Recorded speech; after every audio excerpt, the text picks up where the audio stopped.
How's it going? If you can't tell from the description below, Subaru's only. My name's Bill. I'm starting a new channel and it's called Rumble Garage.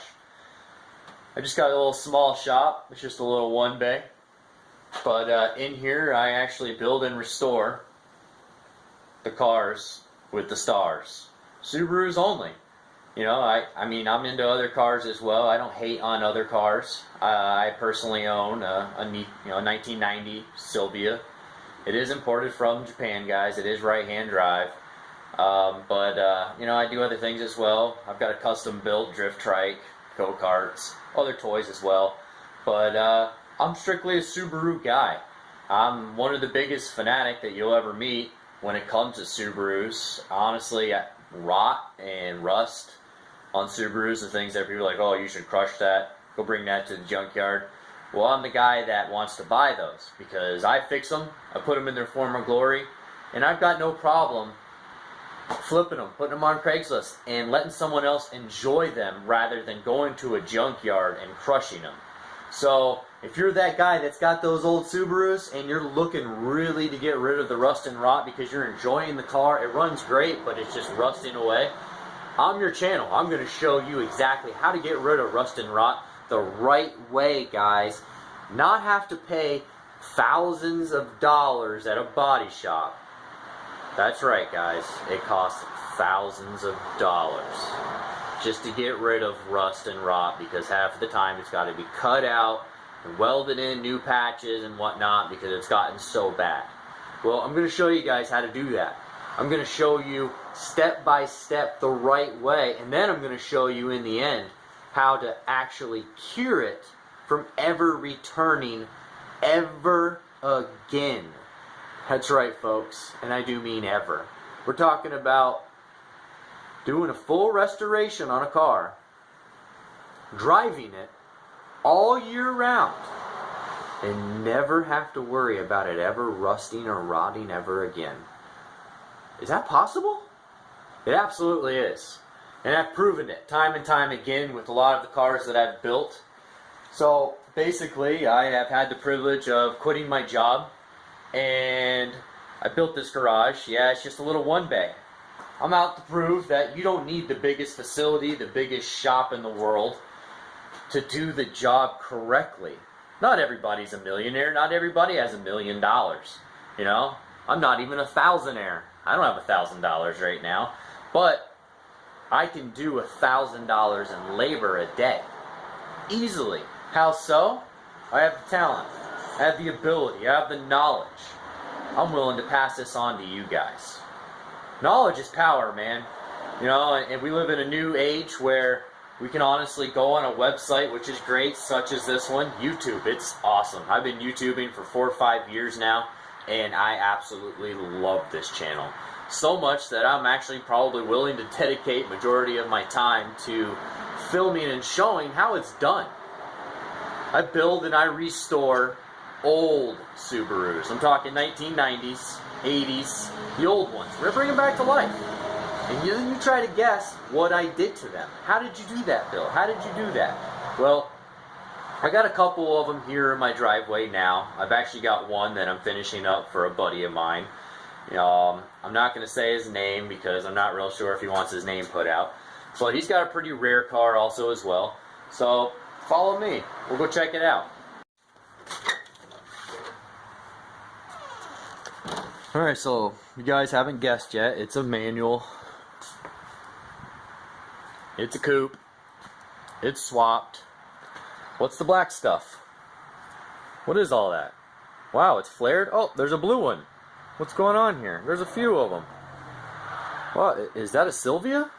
Yeah, guys, this is JDM Playground. We have fun here. I enjoy what I do, you know, and I'm pretty good at it. Not to toot my own horn, but was able to quit my job, and I'm now going to do this full time. If you guys haven't guessed yet, the black stuff is bed liner. It's the only way to get rid of rust, guys. You gotta sandblast it away. We're talking really easy stuff. You literally can go buy a little blast gun, you hook it up to a little air compressor, you fill it full of sand, and it's suction fed. You pull the trigger and it sucks the sand up through It's really easy, guys. It's all on a vacuum process. It blows all on the air compressor. You know, it's real easy, guys. You sit here, you blast a little spot, you get rid of the rust, you get rid of it all, you clean this whole area up. Obviously, you're going to want to remove all your wiring first. You get that all out of the way. You have it all draping down here to the side, and then you're able to get to this. You know, this car I'm not done yet. Obviously, you see there's still a little bit of stuff, but I haven't even pulled the motor yet. He's actually asked me to pull the engine. He actually wants it to run as good as my car. That's the blue car back there, guys. We'll get to that a little bit later, but for now, this car is pretty near and dear to me, actually. This guy's a pretty good friend of mine. I would say he's one of my really good friends. So I've been doing it right as best as I can. So there's a few things here and there, you know, I got to address. But putting all the new carpet in, brand new. We had a windstorm last night, so a little bit of the chips from the pine came from. I just pulled the car cover off. See it over there. The entire interior is all bed liner. Sorry guys, it's a little dusty from the body shop.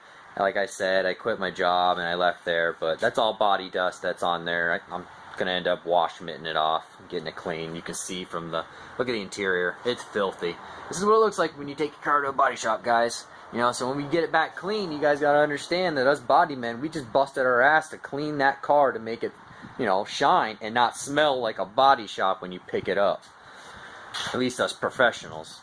So yeah, I still got to wet sand and buff this car. I haven't wet sand and buffed it yet. This is just how it came out of the gun. It came out very, very clean. I use a Sada. I love my gun.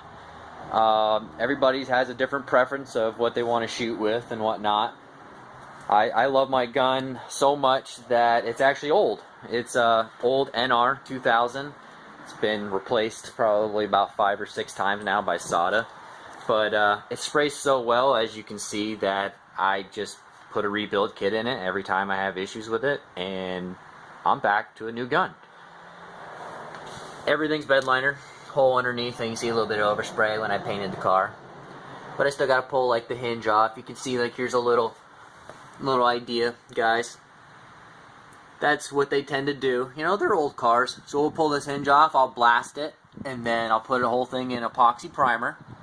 And then we'll go ahead and prep it for paint. Paint it, clear it. I'll put it back on, and then we'll fit the door.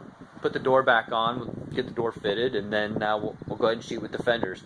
Guys, in this instant, it's better to put the doors on first rather than have the fenders on first, because if the fenders are on first, you risk that chance of actually chipping this fender here while it's sitting there. Rather now, it's a lot easier. I can put this door on with just me. I'm literally going to set it on a jack with a bunch of towels so it doesn't, you know, obviously chip the bottom of the door. And then we're going to jack it up to the height of the body of the vehicle, scoot it in because the jack has wheels, and I can bring it right to these points, these bolt points here. Once I put these bolts in and line them in, all I need to do is put one right here at the top. It literally will hold the door from swinging back and forth on the jack. Once that one is just in there a little bit, I'm able to align all the rest. I bring the door in to where it needs to be. It's like butter. You bring it in, you adjust it, you make sure it actually is going to shut on here on your checkpoint here, and then you align the door. You make sure all your even gaps are all the way around. You don't have any air noises. Basically, the best way to do that and to check for air noises, guys, is to get inside the vehicle, grab your flashlight, and you shine the light, and you have another buddy on the outside telling you if he has any light coming through, or vice versa. You can do it from the inside, but I found from the inside of the vehicle, shine the light from the out. It works so much easier. That's the way to go. This car was actually previously painted before, as you guys can see. There's a lot of overspray on these. I didn't do this, guys. This is not my style. I shoved these back in here because I have the intentions of putting the doors on here soon. But he's actually in the process of getting all new moldings. The last guy who painted this car, he painted $1,000, or excuse me, he paid $1,000 to have the whole car painted. It was not flared, none of that was done. It was just a basic RS. And man, did it look horrible. I buy and sell parts on Craigslist, and basically, you know, obviously just Subaru. I like to help the Subaru community out. And long story short, that's how I met him. He came here for some parts, and I kind of felt bad because I picked his car apart, but I ended up getting the job. Yeah, there's a few things. I mean, like this was like this was horrible. This was just floating around. This is your ABS. This is all your brakes, guys. I mean, this thing was like bouncing around, hitting everything. You can see the steel here. That was all cut out. I'm not real sure why. I mean, it's just rough steel right now, guys. I just, obviously I still got to body work it and finish it. I'll do that when I pull the engine bay. This will all be base coat, clear coat. The engine bay will look literally like the outside of the car. We're really shooting for a show car, guys, on this. It's a full restoration. We're really looking to basically show what I can do on this car, and he's kind of given me the ability and the freedom to do so. So if you guys want to see something really rare, I'll show you guys real quick before I end this video. This is a 1 of 700 car, guys. This is actually one I'm going to be building or restoring on the channel. I pretty much have done a lot of the body work already, as you can tell. You got some dirt on here. Alright, so long story short, that's it, real quick. I've already done the dash swap. The interior, I paint matched a couple pieces. That's all 74F also as well. I got STI seats in it. You probably can't see from the glare. Let me see if I can. There's no door handles. It's my anti-theft. You guys can see I keep it all pretty clean. Yeah. I mean, obviously I did the door cards to match. I've got a crap ton of suede. I mean, I've got 100 yards of this blue suede to match. I got it cheap because I bought it in bulk, which was nice. You can see the difference from the 1998 interior. 1998, man, that was a long time ago. But yeah, this is an RS car. It's real. It's a 1 of 700. They only painted 700 Rally Blue Pearl cars. And this is one of them, guys.